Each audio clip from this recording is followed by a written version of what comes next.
Assalamualaikum warahmatullahi wabarakatuh. Ketemu lagi dengan saya ya. Kali ini saya akan bersharing tentang kiat memilih obat herbal atau dengan waspadai herbal yang berbahaya.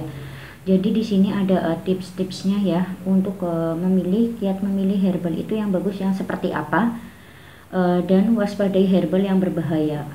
Jadi kan kebanyakan masyarakat itu terkadang masih senang banget dengan yang jamu-jamu herbal.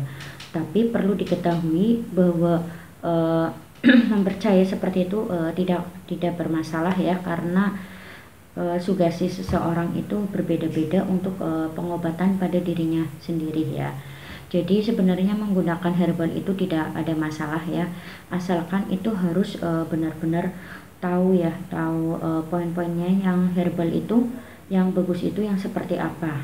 Jadi di sini itu ada kiat memilih herbal ya, kiat memilih herbal yang bagus itu yang seperti apa. Mengingat banyaknya herbal, Profesor Suwijo memberikan kiat untuk memilih herbal yang baik ya. Salah satunya yaitu pilihlah herbal yang telah terdaftar di Badan POM ya. Itu harus ada ya, kita lihat kalau misalnya kita pengen minum jamu nih, kita harus apakah ini terdaftar di Badan POM apa enggak ya. Terus yang kedua, stop jika ada herbal yang sangat manjur dalam waktu singkat nih. Kalau misalnya habis minum ini obat ini ternyata langsung sembuh, itu harus di stop justru, makanya karena tidak melalui proses kayak gitu. Kemungkinan ketakutannya barangkali ada BKO, jadi bahan kimia obatnya ya, barangkali ada kecampur bahan kimia bahan kimianya, makanya harus di stop jika ada herbal yang sangat manjur, begitu minum satu kali itu langsung sembuh ya. Dan yang ketiga, pilihlah produk jamu atau herbal baru atau yang belum mendekati tanggal kadaluarsa. Jadi kalau misalnya pengen menggunakan herbal itu harus melihat expirednya ya, kadaluarsanya itu kapan. Jadi jangan mendekati kadaluarsa ya, apalagi yang kadaluarsa. Jadi ada beberapa poinnya di sini, ada 6 poin. Nanti nanti saya jelaskan ya, ini baru 3. Dan yang keempat, jangan konsumsi produk dengan wadah atau bungkus yang rusak atau lembab ya. Jadi pilihlah kemasan yang benar-benar steril, wadah juga belum rusak kayak gitu, dan lembab. Hindari jamu atau herbal dengan dosis terlalu tinggi ya. Hindari jamu atau herbal dengan dosis terlalu tinggi. Di situ kan biasanya kalau sudah ada terdaftar di Badan POM-nya, biasanya di belakangnya itu ada komposisinya, terus ada dosis-dosisnya untuk orang dewasa. Segini itu kan di situ terdaftar ya. Jadi jangan melebihi dari dosis obat herbal sendiri itu. Dan yang keenam, jangan terpesona dengan banyaknya bahan penyusun ramuan, karena ramuan yang tersusun oleh lebih dari 10 bahan akan menyebabkan khasiatnya melemah ya. Jadi kan di komposisi itu kan ada ya, jangan terpesona dengan banyaknya bahan penyusun ramuan, karena ramuan yang tersusun oleh lebih dari 10 bahan akan menyebabkan khasiatnya melemah. Maksudnya di sini komposisinya itu melebihi dari 10.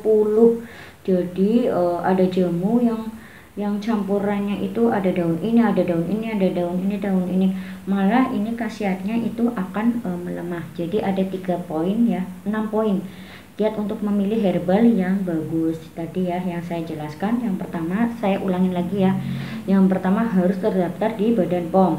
Dan yang kedua, stop jika herbal itu sangat manjur ya, sangat cepat, takutnya ada campuran bahan kimianya. Dan yang ketiga, pilihlah produk jamu atau herbal yang expirednya itu masih lama. Dan yang keempat, jangan konsumsi produk dengan wadah yang rusak ya.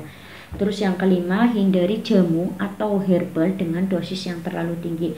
Harus sesuai dengan dosis ya, di belakang kemasan biasanya terdaftar kalau itu benar-benar sudah terdaftar di Badan POM. Dan jangan terpesona dengan banyaknya komposisi ya, banyaknya komposisi misalnya lebih dari 10. Malah justru khasiatnya itu akan tambah melemah ya. Itu kiat memilih herbal yang baik itu ada 6 poin tersebut. Dan ini ada penjelasan waspadai herbal yang berbahaya. Herbal yang berbahaya itu yang seperti apa sih? Yang pertama yaitu kecubung dengan kandungan ya. Itu kecubung ya, diingat-ingat ya. Kecubung dengan kandungan alkaloid tropan yang jika dosisnya berlebihan akan menyebabkan kelumpuhan dan pupil mata melebar tuh. Nih, terkadang ada orang yang suka berobat menggunakan kecubung ya, padahal itu kalau cara pengolahannya nggak bagus, terus cara mengkomposisikannya itu nggak bisa, itu malah justru membahayakan bisa menyebabkan kelumpuhan dan pupil mata melebar. Dan yang kedua, Digitalis mengandung ya diktoksin yang memacu jantung dalam jangka pendek ya. Digitalis. Terus yang kava dengan kandungan kafapiron yang beracun terhadap hati dalam jangka waktu panjang ya. Terus yang keempat, hewan kodok krok dan lintah dapat menyebabkan keracunan dalam jangka pendek. Selain itu, keberadaan logam berat seperti BB-LCD dan Hg dengan dosis tinggi dan dikonsumsi dalam jangka waktu lama dapat menyebabkan gagal ginjal ya.